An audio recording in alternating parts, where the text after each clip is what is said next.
Fuzz Jax, aka your mom's favorite rapper on Instagram, on the red couch with my homie Lee Hustle. Oh, you already know who it is, man. It's your boy Lee Hustle, aka the Husky Hustler, man. You can follow me on Instagram at hustle_the Husky Hustler, man. I love being on the red couch, man. It's about to go down, man. You know the vibes, man.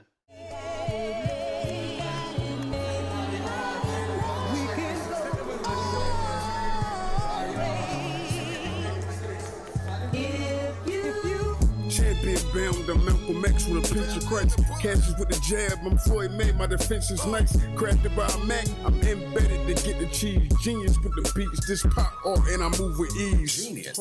Wrestling has such an impact on hip hop is because I think wrestling was in a lot of black homes more than what people thought. I'm telling you, bro. You know what I mean? Like for real, I'm like telling real talk, you, like bro. it was like for me growing up, it was wrestling and kung fu theater on USA Network. That's all it was. And I think for a lot of us growing up, it was because, like, you know, some of us didn't really rock with comic books. A lot of us didn't rock with cartoons, right? But everybody in the neighborhood rocked with wrestling.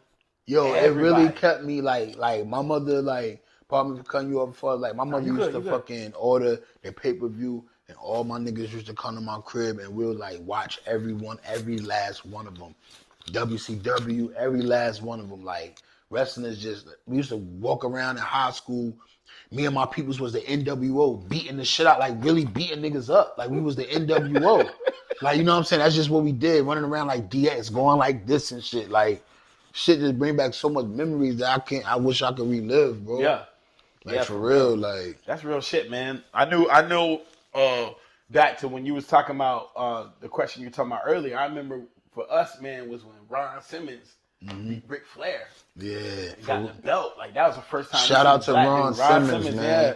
Ron Simmons, Tony Atlas, like them dudes, like, you know, that's what made a lot of people, I know that's what made a lot of people fuck with NWA when Ron Simmons showed up, because he was fresh out of, because he played football for Florida. AKA Farouk. AKA, damn! Yeah, AKA Farouk. Those that don't know, Nation of Domination, that's where The Rock came from. Well, when The Rock came, he was Rocky Maivia. Then he joined that's when he turned into The Rock, when he joined the Nation of Domination. You know what I'm saying? Yeah. And Ron Simmons was the shit, man. And I remember when Ron Simmons won the belt, yo. That's another part of wrestling that changed too, man. I think when he won the belt, and that was like the first black dude to win the belt like that, that changed the game for a lot of people. So shout out to Ron Simmons and Tony Atlas, yo. Man. You know who one of my favorite wrestlers who I feel that don't get a lot of credit? My boy Vader, man. Yeah. Vader was tough, man. Yeah. Vader was like Bam Bam Bigelow on steroids. Like, that's how, like, Vader was like just one of those dudes, man. Like, I really like Vader. Him and Ric Flair had some classic battles. Yeah, he did. You know what I'm saying? For sure. That's a guy who he bounced around a lot too. Mm-hmm. Like he stayed with WCW for a nice little while though. That was he was about the longest one, right? Yep. Yeah. Cause he was in WWF for a minute, then he was somewhere else for a minute. And then Big boy could he's a big boy that could move, because he could move, back flipping and everything. Yeah. Mm-hmm. Yeah, he was like a Bam Bam Bigelow, but just shorter. Yep.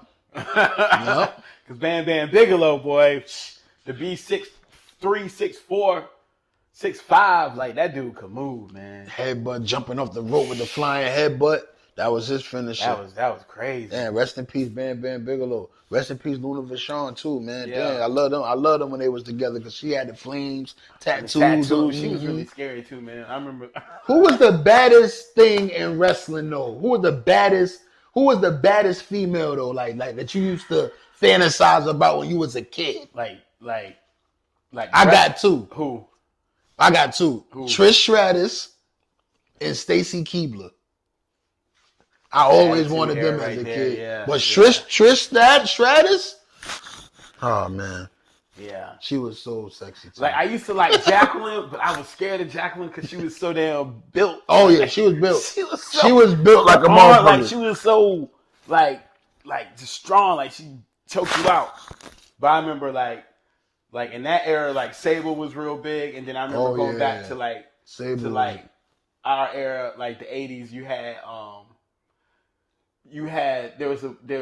now I think about it, man, it's kind of racist, but there was a black woman who ran with the Four Horsemen for a while. Her nickname was like Dark Angel. And she was black. She was bad as fuck. But then like now when I watch the promos, I'm like, yeah, this shit was racist as fuck. Like my chocolate brown dark angel coming down the aisle right now, and she walk up and I'd be like, yo, these motherfuckers talking to her crazy. Like that was a whole but her and R.I.P. woman. Chris Benoit's wife, Nancy was bad. That's Elizabeth was bad too. Huh? Elizabeth was bad too. Yeah, you can't forget about Elizabeth. Oh yeah, Elizabeth Nancy was bad though. But yeah. Damn, she should be in the Hall of Fame, but they're not gonna let her because Chris Benoit. Yeah. That's crazy, man. Yeah, that's crazy. That man killed his whole family. That's crazy as fuck.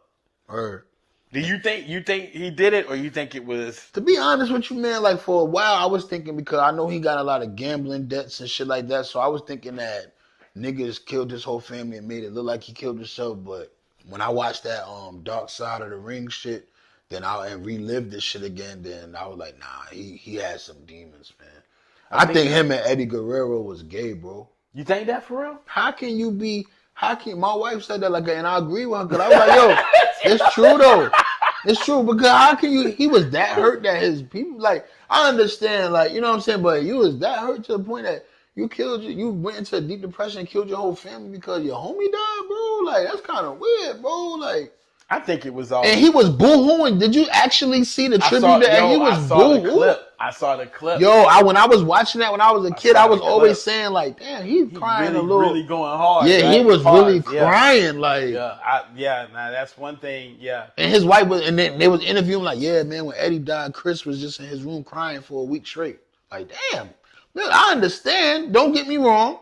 I got homies that I lost too. You know what I'm saying? But I don't crying for a week straight, and I don't know. I just think they was in kind of a relationship. You know, it's kind of gay. I don't want to sound insensitive. Nah, it's just the way you said it was funny, man. It was funny. It was gay to me. Like, I always thought it was like, because they said, you know, when they cut his head open, man, they said this man, he had like the brain capacity of like an 80, 90-year-old. So I think, you know, maybe them too many concussions made him snap. Yeah. But but it's so many things with his death. Like you heard, like you said, the gambling debts. Like, and I ain't the first time I heard what you just said. I ain't the first time I heard that too. Yeah, like, man. You know, so it's so many. He had debts out here for sure. That, like a couple million. But they ain't even talk about. Yeah, they ain't even talk about that in the Dark Side of the Ring shit. Yeah, that's how I know it's some truth to it. Yeah, because they ain't even bring that up. Yeah, he got debts, like debts. Yeah. Who your favorite? What's your favorite manager wrestler combination in all eras? Ooh, man, okay, for tag team, I got to go with Paul Ellering and the Road Warriors. Okay. And for singles, man, I got to go with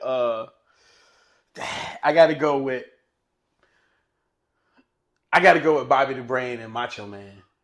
Weren't they together for a minute before, like way before, like right before Elizabeth, before he brought her in? What's the Brain? Or you know what? Or let's just go Macho Man Elizabeth. Okay. Let's just go Macho Man to make it easy. Okay. I'm gonna go with tag team. I'm gonna go with Jim Cornette with Owen Hart and Yokozuna. Wow. Remember they had the belt for a while. I thought you was about to say Midnight Express, but that's that's even better. And then I'm gonna go with singles. I'm gonna go with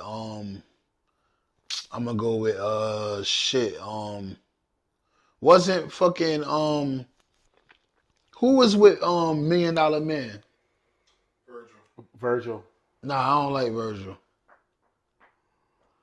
I ain't like him. Who the fuck was with Wait, wasn't Ted DiBiase managing somebody though at one point? Yeah. Who was? That's what I'm saying. Who was? Yeah. Damn, who the fuck was he managing? Because he was funny as hell to me. Like he was funny as hell to me. Like, yeah. Who was that?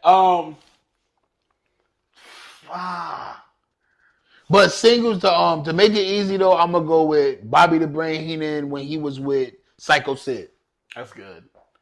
Bobby the Brain, anybody. Yeah, pretty much. I used to, man. Psycho Sid was crazy to me. Yeah. Did you ever see the match when he broke his leg? I never seen that match actually, but I seen the clip and it was crazy. You got to see the match, bro. Hey, he had the fucking what's the shit in his theme music? The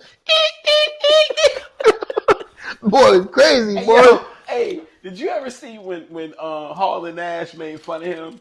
And Nash came to the ring with a Sid Vicious mask on. Hell no. Yo, you got to go back and look at all that. There's a lot of classic. But yeah, what's your favorite? Like, what's your favorite? Okay, I got a good question for you. All right. Out of all, what's your favorite betrayal in wrestling history? Oh man, it's gotta be favorite betrayal. Oh man, it's gotta be when Lex Luger turned into a horseman. Oh yeah, I remember that.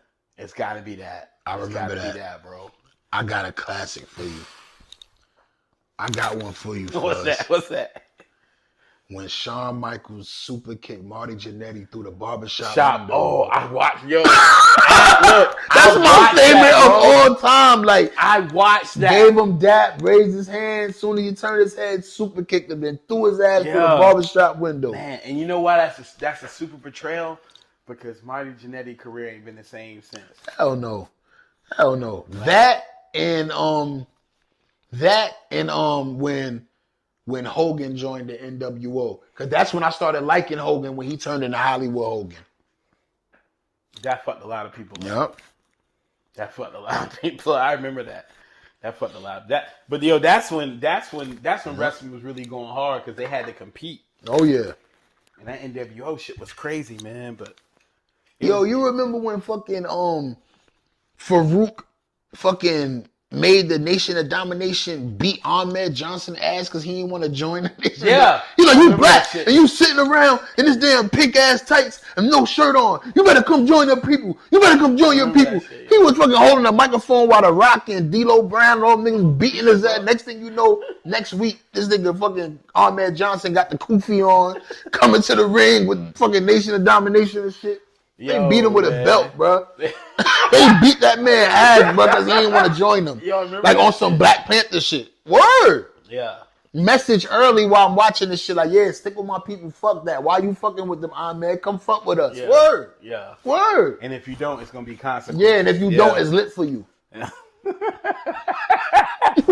Forget about this shit, yo. I think the Montreal screw job fucked a lot of shit up. Yeah, that really fucked it up. It really fucked a lot of shit up. We don't know what you're talking about. What screw you talking about? Lee, you want to elaborate on that one? Yeah, man. Vince McMahon screwed Bret Hart. Bret Hart was leaving WWF. He was going to WCW. Bret Hart didn't want to. Vince McMahon thought that Bret Hart was going to beat Shawn Michaels and not let him, because the tradition is if you leave the federation, you got to lose a match and forfeit your belt. You know what I'm saying? You can't leave with the belt because somebody left with the belt before and did that before. You can't do that. So Vince McMahon just, when Shawn Michaels threw Bret Hart in the sharpshooter, Vince McMahon told them to ring the bell. And like yo, he really went crazy. Like Bret Hart like spit in his face, did like $100,000 in damages that night. Knocked Vince McMahon out. Knocked him out, like broke all the TV monitors on the shit, all kinds of shit. Like, they talk about that shit all the time. Like, Vince really fucked him over. Like, for real. Even Shawn Michaels went backstage like, yo, I didn't even know that was going to happen. Like, I didn't want to win the belt this way. Like, you could see it in his face. Like, when they run the bell, you could see it in Shawn Michaels' face. He like, what? Like, yo, what the fuck? Like, what you mean? Like, you know what I'm saying? Like, shit was crazy. He didn't even tap out and Vince run the bell. Yeah. Snake shit. But yeah, that's Vince McMahon for you. But it was, like Hustle was saying, like, in tradition, you're supposed to leave the belt with whatever federation you leave them with.